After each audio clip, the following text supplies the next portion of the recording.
Bonjour, aujourd'hui on enfile notre casquette de détective. Notre mission, apprendre à lire entre les lignes, à déceler la petite voix de l'auteur, ses opinions, ses émotions, même quand elles sont bien cachées dans un texte.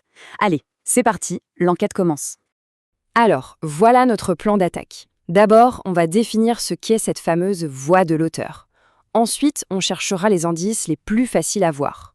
Après ça, on va craquer un vrai code secret, la modalisation. On complétera notre boîte à outils de détective, on apprendra à distinguer un texte objectif d'un texte subjectif et on terminera avec un petit récapitulatif de toute l'enquête.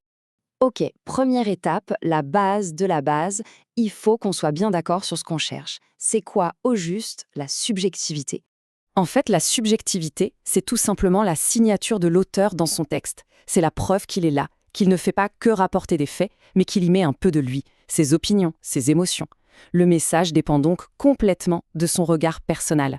Et donc, quand un texte est subjectif, ça veut dire que l'auteur a un but bien précis.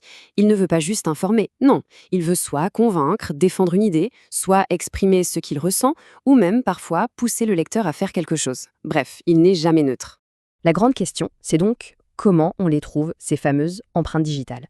Quels sont les indices concrets qu'il faut chercher pour démasquer l'auteur? Allez, on sort la loupe. On va commencer par les indices les plus évidents, les preuves que même un détective débutant ne peut pas manquer. L'indice numéro 1, le plus facile de tous, c'est quand l'auteur parle à la première personne. Dès qu'on voit un «je» ou un «nous», c'est un signal clair. L'auteur ne se cache plus, il parle directement en son nom.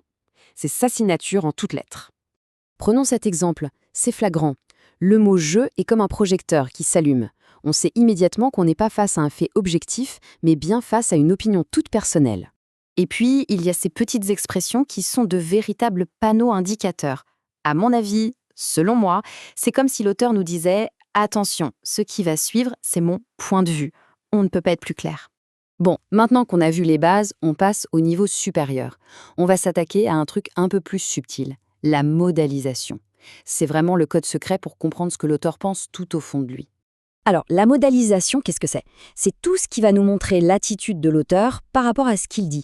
Est-ce qu'il en est certain? Est-ce qu'il a des doutes? Est-ce qu'il juge positivement ou négativement? C'est là que tout se joue. Et pour ça, l'auteur a toute une palette d'outils. Ça peut être un verbe comme penser ou croire, un adverbe comme malheureusement qui teinte tout de suite la phrase, ou même un simple adjectif comme grave ou excellent. Ces petits mots sont bourrés d'informations sur son point de vue. Voilà, notre boîte à outils de détective commence à être bien remplie. On va juste y ajouter les derniers gadgets pour être vraiment au point et pour qu'aucune nuance ne nous échappe. Il faut aussi faire très attention au jugement de valeur.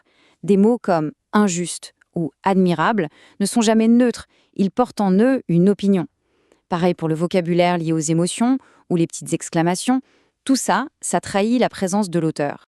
Ah, la question rhétorique. C'est une technique redoutable. Quand on lit ça, on voit bien que l'auteur n'attend pas de réponse.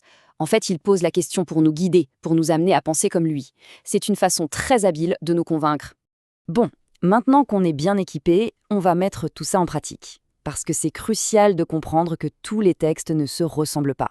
On ne va pas chercher la subjectivité de la même façon partout. Ce qu'il faut bien retenir, c'est que certains textes sont faits pour être subjectifs.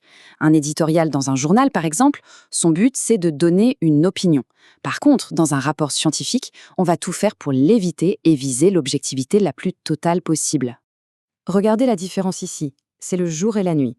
La première phrase, c'est un fait. C'est une information brute, vérifiable. La deuxième, c'est tout autre chose. On a « je trouve que », donc une opinion, et très grave, un jugement de valeur. Là, on entend clairement la voix et la vie de l'auteur. L'enquête touche à sa fin, on a rassemblé toutes nos preuves, c'est le moment de faire le bilan, de synthétiser tout ce qu'on a découvert. Donc si on devait résumer, voilà la checklist du parfait détective. D'abord, la subjectivité, c'est la présence de l'auteur. Pour la trouver, on cherche les pronoms à la première personne et les expressions d'opinion. On devient un pro de la modalisation pour décoder son attitude. On repère les jugements de valeur, les émotions, et on n'oublie jamais que le but, c'est souvent de convaincre, pas juste d'informer. Et on va se quitter sur une dernière question pour continuer à réfléchir. Maintenant qu'on connaît tous ces indices, un texte peut-il vraiment être objectif à 100%? Même quand un auteur essaye de s'effacer, est-ce que le simple fait de choisir ses mots, d'organiser ses idées, n'est pas déjà, en soi, une forme de subjectivité? L'enquête reste ouverte.